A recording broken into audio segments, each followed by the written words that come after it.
ouais, pour les boîtiers Turning, donc là on a le QT1, voilà. Donc là c'est des piles différentes, hein, bien sûr.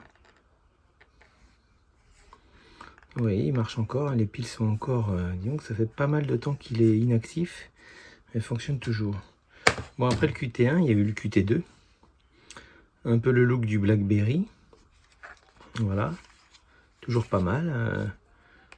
Ouais, voilà, l'écran est bien, et puis alors là ce qui est bien c'est qu'il y a vraiment le petit clavier QWERTY, hein, où on peut saisir facilement ses questions pour les envoyer directement sur un ordinateur. Sur en régie, hein, d'ailleurs, et puis ensuite on sélectionne les questions et on les passe à l'écran. Donc là, question pile, on ouvre, voilà, là on a deux petites piles. Voilà, on a les petites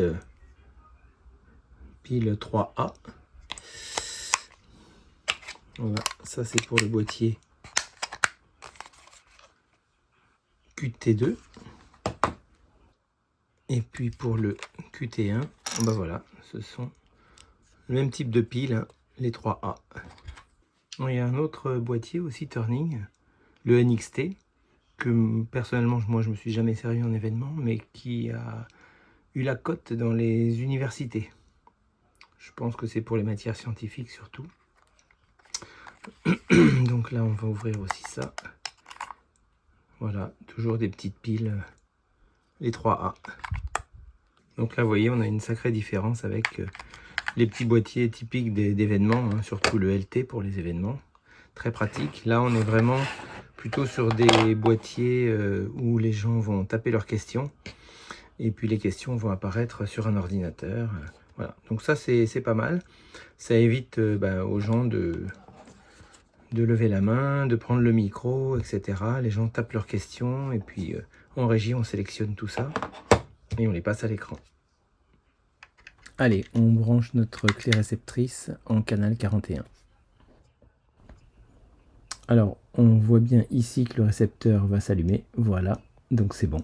Voilà, donc là on va sélectionner donc Send Message. Je clique sur OK et là j'envoie mon message.